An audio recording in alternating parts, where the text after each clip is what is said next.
Hello there guys, welcome to the channel where today we will discover the clone squadron that dared to attack Darth Vader right after Order 66. It is one of the weirdest stories out there and pretty inspirational if you are an admirer of the Jedi and the clones working together. In fact, the only hopeful story other than Rex and Ahsoka, how they managed to escape from Mandalore. But guys, before we start, check out my Instagram where we do daily challenges and all sorts of contests you guys can win. Today's challenge will be a doozy, and if you want to participate, cast your vote in the comments there. Link in the description. Alright, so every time Order 66 is mentioned, it's chilling to know that a lot of clones serving for years under the Jedi could turn around so easily and murder the entire Jedi Order basically. For a lot of people, the answer is quite simple: the inhibitor chips, the secret that Fives discovered and tried to reveal to everyone, although with no success unfortunately. But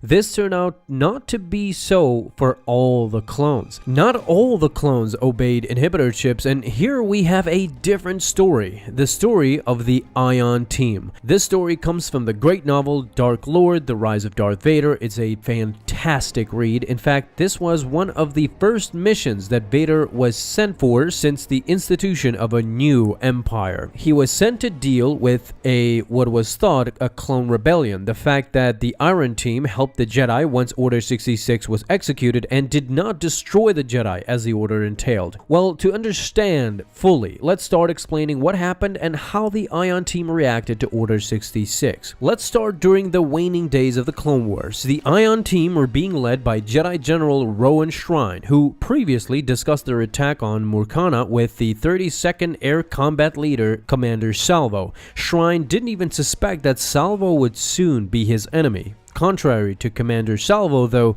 the Ion Team, who were part of the 22nd, were also dispatched to the Battle of Murkana. The battle was gruesome, but as so it happened with many other Jedi, Order 66 came right in the midst of battle. As soon as it was executed, Commander Salvo intercepted it and realized that now the Jedi were traitors: Rowan Shrine, Bol Shatak, and Padawan Oli Starstone. However, and here's where the great minds of this squad shine more than any others, the Ion Team refused to execute these three Jedi when they received Order 66 from Chancellor Palpatine because they believed it to be a false enemy signal, a trap by the Separatists. They thought logically and ignored the Order and the inhibitor chip. In conclusion, Order 66 was a trap by the Separatists. They then proceeded to save the Jedi from being ambushed by the forces of Commander Salvo by setting up a counter-ambush and allowing them all to escape.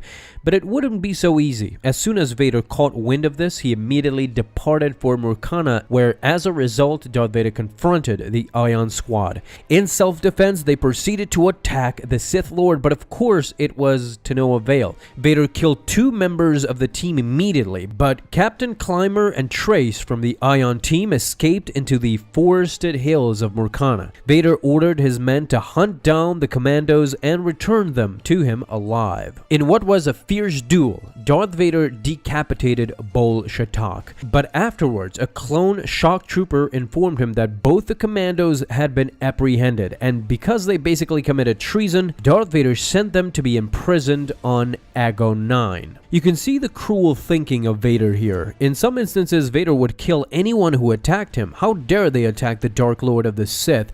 But this time, he thought a more befitting punishment would be sending them to life in prison. I would love to know what happened to them after those decades where the Empire ultimately fell, but I imagine they died in prison long before that happened. A sad reality, but I admire their logical thinking. The clones after Order 66 are treated as mindless drones who killed the Jedi, but no, not the Ion Team, and I find that fascinating, but unfortunately, Vader found it disturbing. Guys, thanks a lot for stopping by and watching. If you enjoyed, leave a thumbs up down below and hit that bell to get notified the moment a new video is out. Have an awesome day, my friends, and may the Force be with you always.